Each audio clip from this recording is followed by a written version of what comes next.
Assalamualaikum warahmatullahi wabarakatuh. Pada kesempatan ini saya akan membahas materi tentang pembelahan meiosis. Jadi materi ini merupakan materi lanjutan dari video sebelumnya, yaitu pembelahan mitosis. Bagi kalian yang belum menonton videonya, silahkan cek di description box karena di situ saya sudah selipkan linknya untuk menuju ke video pembelahan mitosis. Oke, langsung saja kita bahas pembelahan meiosis. Pembelahan meiosis itu sendiri terjadi pada sel kelamin. Nah, jadi fungsinya untuk menghasilkan sel kelamin pada manusia, yaitu sel sperma bagi pria dan sel telur bagi wanita. Selanjutnya menghasilkan 4 sel anakan yang bersifat haploid. Oke. Nah, selanjutnya berlangsung dalam 2 tingkatan, yaitu ada meiosis 1 dan ada juga meiosis 2. Nah, meiosis 1 ini ada lagi fase-fasenya. Yang pertama itu profase 1, metafase 1, anafase 1, dan telofase 1. Begitupun dengan meiosis 2, ada juga 4 fasenya, yaitu profase 2, metafase 2, anafase 2, dan telofase 2. Oke, sekarang kita menuju ke pembelahan meiosis 1. Nah, jadi meiosis 1 ini ada 4 tahapan. Kita menuju ke tahap pertama dulu, yaitu profase 1. Nah, jadi pada profase 1 itu yang terjadi adalah membran inti mulai rusak. Oke, jadi ingat ya, pada tahap profase itu diawali dengan membran intinya yang mulai rusak. Nah, mulai rusak dan mulai mengecil, lama-lama membran ini akan menghilang. Sehingga apabila membran inti ini mulai menghilang, maka kromosom yang ada di dalamnya dia akan bebas keluar. Nah, kemudian terbentuk gelendong-gelendong pembelahan atau spindle. Jadi terbentuk benang-benang pembelahan, benang-benang spindle. Kemudian di sini ada sentrosomnya 2 macam. Ada pada bagian atas, ada juga pada bagian bawah. Kemudian kromatin menjadi kromosom. Nah, jadi awalnya kromosom ini berasal dari kromatin. Nah, kromatin yang menebal maka akan menjadi kromosom. Kemudian kromosom homolog berpasangan. Artinya kromosom homolog berpasangan, jadi kromosom yang memiliki jenis yang sama dia akan bersaling berpasangan. Misalnya, kromosom yang warna ungu ini berpasangan dengan yang warna hijau. Kemudian kromosom yang warna merah ini akan berpasangan dengan yang biru. Nah, kemudian terjadi pindah silang antara kromosom. Maaf ya, di sini kromosom bukan kromatid. Jadi terjadi pindah silang antara kromosom. Artinya dia akan saling berpasangan. Dia akan menuju ke pasangannya sendiri. Kemudian kita ke metafase 1.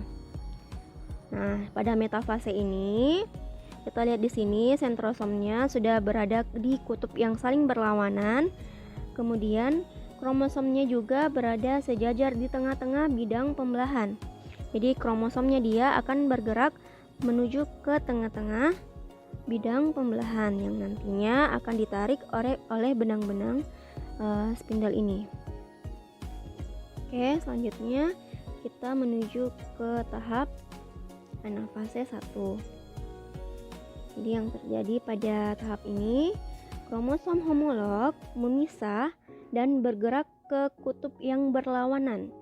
Nah, jadi benang-benang spindle ini dia akan menarik kromosom-kromosom tadi, sehingga kromosom ini akan berpisah dan bergerak ke kutub yang berlawanan. Jadi ada yang ditarik ke bawah, ada juga yang ditarik ke atas. Jadi dia akan saling berpisah. Nah, kemudian setelah itu di sini akan terjadi lekukan. Lekukan yang artinya akan siap untuk membelah. Selanjutnya pada tahap telofase 1, yaitu membran inti mulai terbentuk lagi. Nah, jadi membran intinya mulai kembali, kemudian terjadi sitokinesis ya. Jadi sitokinesis itu ingat, sitokinesis itu adalah pembelahan. Nah, jadi pada anafase itu terjadi pembelahan, sel ini terjadi pembelahan sehingga akan menghasilkan dua sel baru, sel anakan yang baru yang bersifat haploid. Nah, jadi haploid itu adalah setengah dari induknya. Bisa kita lihat di sini. Induknya di sini ada 4 kromosomnya. 1, 2, 3, dan 4. Nah, setelah terjadi pembelahan, maka kromosomnya setiap sel itu hanya setengahnya, hanya 2, ya. Jadi itu yang dinamakan haploid atau setengah dari induknya. Nah, seperti itu pada tahap meiosis 1. Selanjutnya kita menuju ke tahap meiosis kedua.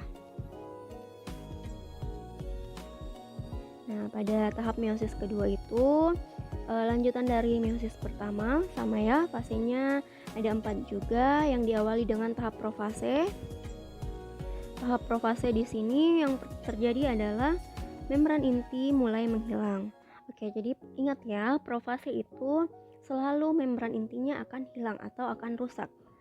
Itu intinya dari profase, membran inti mulai menghilang atau mulai rusak. Nah, sini mulai menghilang, kemudian benang spindel mulai terbentuk dan mengikat kromosom. Jadi ada benang spindelnya di bagian sini, ada juga sentrosomnya. Kemudian ada tahap metafase 2.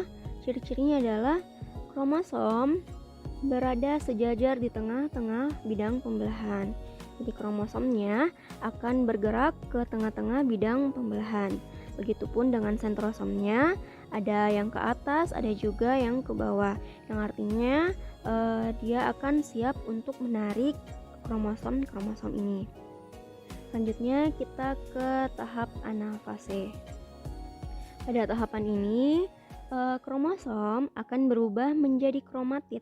Nah, kenapa bisa berubah menjadi kromatid? Karena benang-benang spindel ini dia akan menarik kromosom-kromosom. Jadi yang tersisa adalah kromatid, setengah dari kromosom. Jadi ada yang ditarik ke atas, ada juga yang ditarik ke bawah. Jadi namanya bukan kromosom lagi, namanya adalah kromatid karena setengah dari kromosom. Nah, selanjutnya kromatid ini akan bergerak ke kutub yang berlawanan. Jadi ada yang ke atas, ada juga yang ke bawah.